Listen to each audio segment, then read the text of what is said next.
안녕하세요. 제가 이제 마지막 수업이네요. 저는 선생님들하고 다른 주제를 좀 가지고 와봤는데요. 필셋 공부를 처음 시작하게 되면 이제 학생들이 흔히 하게 되는 오해, 편견, 이거에 대해서 좀 이야기를 해보려고 합니다. 필셋형 인간이 있는가? 라는 건데 두 분은 어떻게 생각하세요? 필셋형 인간이 글을 많이 읽어왔거나 과거의 경험에 의한 영향을 좀 받는 것 같아요. 그래서 뭔가 사고력이라거나 아니면 뭐 추론력, 이해력 같은 게 차이가 있을 수밖에 없다. 그런 사람이 있다 손 치더라도 합격생 수가 필셋형 인간보다 훨씬 더 많다. 필셋형 인간이 뭐죠? 뭘 말하는 거죠? 필셋 공부 기출문제 안 풀어보고 처음 풀어봤는데도 뭔가 점수가 되게 높게 나온다거나 맞아요. 주위에서 연속적으로 합격하면 결과가 타이틀을 만들어주는 것 같아요. 저는 막상 시험 보러 가면 엄청 떨죠. 엄청 떠는 스타일이거든요. 오히려 시험장에서 무대 체질이 아니다 보니까 와, 시험 전날부터 저는 헛구역질 장난 아니에요. 시험 당일 아무것도 못 먹고 막 이러다 보니까 저도 시험 칠 때 손에 땀이 너무 많이 나니까 긴장을 해서 그렇죠. 계속 미끄러지면서 언어 논리 시험을 쳐서 100점 가까운 적 있어요. 나오니까 저 그래서 이거 있어요.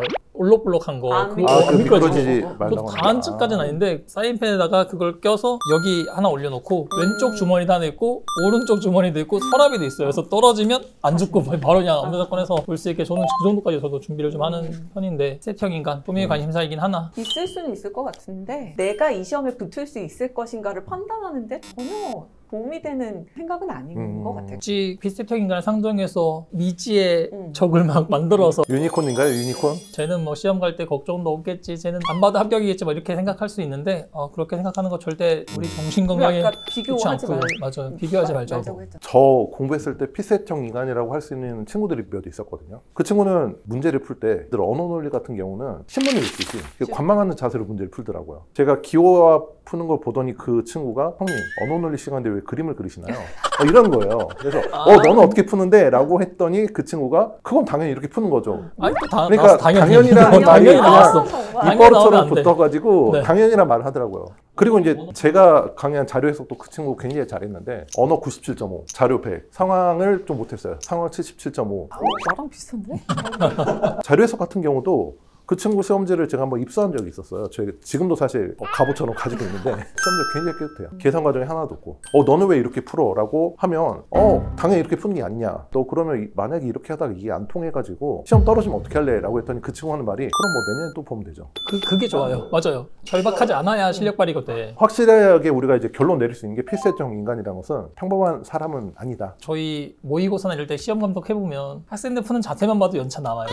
초시생분들, 처음 푸는 분들 거의 뭐 호박죽이죠. 약간 운전과 비슷한 것 같아요. 그거 아까 하지 되게 말라고 그랬는데도 운전할 때도 점점 떨어지듯이 필셋도 점점 올라온단 말이에요. 나중에 연차가 좀 쌓이면 깨달을 수 있는 부분인 건데 처음에는 좀 잘 안 보이는 부분인 거니까 중요할 수 있겠다라는 생각을 좀 했었어요. 필셋형 인간은 소수 존재할지 모르지만 여러분들의 경쟁 상대는 아니다. 허구의 적이다. 허구의 적. 그렇기 때문에 마음의 적을 만들지 마시고 여러분들이 실제로 경쟁할 수 있는 실수들과의 경쟁을 위해서 열심히 노력을 했으면 좋겠습니다.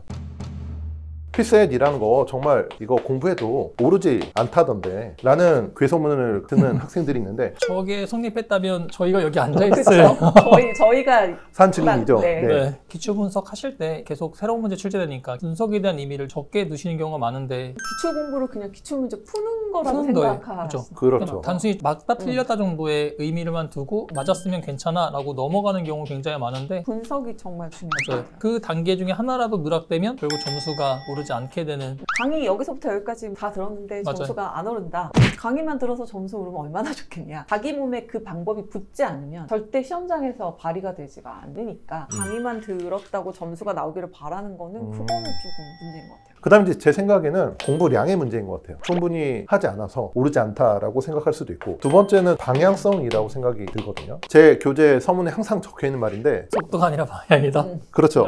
인생은 속도가 아니라 방향이다라는 것처럼 자료 해석도 방향성이 중요하다라는 말씀드리고 싶고, 계산 속도가 아무리 빠르다라고 해도 잘못 접근하면 이제 시간 낭비다. 여러분들이 올바른 방향성을 갖고 충분한 공부량을 투자했을 때 합격할 수 있고, 그 모든 것을 저희 강사진이 꼭 이루어 드릴 거라고 약속드리고 싶어요. 그건 그것도 있는 것 같아요. 공부에도 오르지 않는다는 분들이 원래 자신과 비교했을 때 얼마나 자기가 변화했는지도 봐야 되는데 수업 듣다 보면 하나라도 더 배우려고 하시는 분들도 계신 반면에 수업을 관망하시듯이 그쵸, 팔짱 참여하시면서 끼고 뒤에서 약간 각 하나 볼까? 이런 약간 그런 느낌. 그렇죠. 그 수업 자세만 봐도 이분이 얼마나 받아들일 준비가 돼 있는지를 보게 되는데 절박한 만큼 노력하고 노력한 만큼 실제로 변화할 수 있다고 말씀을 좀 드리는데 오히려 백지 같은 사람이 너무 맞아요. 좋아요. 네. 어설프게 공부하고 오면 힘들죠. 언어 논리는 특히 그동안 글을 계속 읽어왔다 백지가 보니까 맞아요. 이게 쓸 수가 보통 없어. 습관이 딱 네. 있다 보니까 바꾸기가 오히려 더 되게 힘들어요.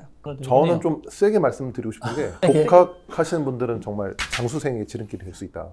그 정도까지 네. 말씀하시면 네. 필세형 인간이 아니라면 스스로 잘하고 있는지 모르기 때문에 공부에도 오르지 않는다라는 착각을 할 수도 있고 약간 좀 회의론자가 되는 거죠. 원래 잘한 사람은 없어요. 근데 이 친구들이 그동안 살아오면서 책도 많이 읽었고 숫자에 관심도 가고 다양한 사고를 했기 때문에 어떻게 보면 필세형 인간이 된 거지, 아니 누가 태어나자마자 필세형 인간이 되겠어요. 자료 해석은 수학 아닌가요? 멘트를 탈취당했네요. 지금 말씀해 주신 은정쌤 어떻게 생각하시나요? 모든 표가 다 숫자로 되어 있고 그리고 선지 판단할 때 솔직히 계산 들어가잖아요. 그렇죠. 계산력 좋은 사람들, 빨리빨리 할 수 있는 사람들이 훨씬 더 유리하지 않을까. 문과생인 나는 진짜 불리하겠다라고 생각을 했었죠. 그럼 지금도 그렇게 생각하시나요? 합격을 해본 경험자로서 아니라고 생각합니다. 네, 좋습니다. 아주 만족할 만한 답변을 얻었네요. 반대되는 답변하면 뭐라 하실 것 같은데요. 찬반이 아니에요. 본인의 생각을 가감없이 아, 솔직히 그래요? 말씀해 주세요. 실은 실생활에서 자료 해석이 제일 많이 쓰이는 것 같거든요. 자료 해석 공부 안 하면 퍼센트랑 퍼센트 포인트 차이 모르잖아요. 증가율, 증감률 차이 또 모르잖아요. 그렇죠. 근데 이런 거 충분히 필요한 정보들이긴 하죠. 만약에 네가 부하를 뽑는다 생각해봐라. 피셋 잘하는 나 뽑을래? 아니면 일 못하는 카리나나 차은우 뽑을래? 이러면 네가 정말 회사를 위하고 네가 정말 성공하고 싶으면 많은 설득이 필요하겠는데요. 사은우요? 네. 너무했나요? 네. 아무튼 그래서 피셋이 점점 더 많이 맞아요. 도입되고 있잖아요. 지금 뭐 법원행시도 도입되고 맞아. 개시 8급도 도입되고 이제 곧 지방지도 지방지. 도입되고 한다는 계속 얘기는 늘어나요. 뭐 장기적으로는 모든 영역에 피셋이 도입될 날이 오겠죠. 저는 그렇게 생각해요. 수학을 잘하는 친구들은 자료 해석을 잘하는 경향은 있어요. 하지만 수학을 못한다고 해서 자료 해석도 못한다라는 것은 아니라고 봅니다. 필요 충분 조건이 아니고. 그렇죠. 그렇죠. 역시 언어 논리의 대가이십니다. 네. 네, 그러면 다음 영역으로 넘어가 보죠. 언어 논리는 제일 많이 듣는 거 수능 수능국어랑 비교 많이 하죠. 숫자는 매산비라고 하잖아요. 매일 3개씩 비문학 풀어보면 언어에 도움된다라는 경우도 있어서 그러면 잠깐만 자료 해석은 비타민 푸는 거 도움돼요? 잠깐 곁다리로 네. 말씀드리면 비타민이 이제 뭔지 모르시는 분들도 있어요. 맞아요. 먹는 거 아니냐 하시겠지만 어렸을 적에 굿땡 수학 해보신 분들 있을 거예요. 죄다 식을 적어놓고 답을 도출하라라는 식으로 나오는 그 학습지가 네, 유사한 구조예요. 비타민 같은 교재를 토대로 단순 계산 연습만 한다? 네. 그럼 절대로 자료 해석에 도움이 되지도 않고, 이걸 하면 저는 두 가지 부작용이 있다고 봐요. 첫 번째는 더 이상 사고를 하잖아요. 흔히 말하는 피지컬로 풀어버린다. 모든 거를 계산기처럼. 두 번째는 뭐냐면 시간 관리를 할 수가 없다라는 부작용이 있다고 봐요. 네, 다시 돌아와서 언어 논리 이야기를 해보도록 하죠. 그러니까 일단 형태가 비슷하죠. 지문이 길고 그렇죠. 선지 뭐 5개 딸려 있고 수능 쪽에서도 지문 하나에 문제 2-3개씩 딸려 있는 문제가 나오고 하니까 발본도 되게 비슷해요. 저는 어떤 시험을 공부할 때 제일 첫 단계로 해야 되는 게 뭔 것 같냐면 도대체 이 시험을 내가 왜 쳐야 되느냐. 그러니까 출제원이 이 시험을 통해서 나한테 요구하는 바가 뭐냐, 목적이 뭐냐, 이거 명확하게 좀 알아야 된다고 보거든요. 국어가 요구하는 방식과 언어 논리가 요구하는 그런 방식이 완전히 다르다는 거죠. 네, 그러면 이번에는 이 상황 판단이야말로 IQ 테스트가 아니냐 라는 오해가 있죠. 저도 많이 들어봤거든요. 어떻게 생각하시나요? 맨 처음에 상하 판단 도입 초기에는 그런 얘기가 있었던 게 사실이에요. 2012년도 같은 경우가 아마 역대급 문제였을 건데 저 기억나요. 2012년도에 11번 문제에서 정답률 12.5%짜리 문제였어요. 안나푸르나 한번 올라갔다 오셔야 돼요. 기억나요. 저 네. 그때 시험장에 들어갔었거든요. 저도 시험장 간 적이 그 충격이 아직도 있어요. 그 트라우마로 나중에 합격한 다음에 안나푸르나 갔다 온 친구 있어요. 나중에 맞아요. 그때 당시에 안나푸르나 드립도 있었던 것 같아요. 맞아요. 그래서 그 당시만 해도 뭔가 되게 IQ 테스트 같다 막 이렇게 말씀하시고 되게 유형 다양한 했는데 실제하신 교수님들이 피셋을 전공하시는 분들이 아니시란 말이죠. 결국 최근에는 되게 기출 문제를 내시거든요. 해서 예전보다는 좀 대비가 가능해진 상황 판단인 거고 또 IQ 테스트처럼 생각하시기에는 지금은 기출 문제가 너무 많이 누적돼 있고 거기서 출제되고 있다. 네, 오해는 다들 어느 정도 풀린 것 같고, 이제 마지막으로 선생님들이 이제 수험생분들께 하고 싶은 이야기 한마디씩만 부탁드리도록 할게요. 노력 이기는 재능 없고 노력 배신하는 결과도 없다고 생각합니다. 해서 피셋 최근 경향은 충분히 노력하는 사람들이 득점할 수 있는 시험이 됐기 때문에 충분히 기출 분석 잘 하시고 그다음에 전문가들 강의 통해서 활용하신다면 충분히 잘 보실 수 있는 시험이 됐습니다. 저도 마찬가지인데 방향을 잘 잡고 내가 가고 있는 것 같다라고 생각하면 인내심을 가지고 꾸준하게 연습을 해보셨으면 좋겠고, 논리 퀴즈 같은 거 문제 풀 때도 모든 공부에는 단계가 있잖아요. 차분히 계획을 잡아서 기초 단계부터 유형을 어떻게 나눠야 되는지 저희한테 상담 요청하시고 그렇게 나가면 충분히 초시생분들도 남아있는 시간 동안 하셔서 좋은 결과 있을 거라고 생각합니다. 저는 이제 흔들림 없는 꾸준함이 합격의 비결이라고 말씀드리고 싶습니다. 네, 오늘 두 분 선생님 이렇게 앉아서 수업도 들으시고 앞에 나와서 수업도 해보셨는데 어떤 게 더 힘든 것 같아요? 역지사지 정말 필요합니다. 2시간 동안 앉아있다 여기 나왔잖아요. 너무 좋아요. 너무 좋은데. 네, 오늘 두 분 선생님 정말 고생하셨고 저희도 이제 퇴근을 해볼까요? 퇴근하죠. 3교시 수업은 여기서 마치도록 하겠습니다.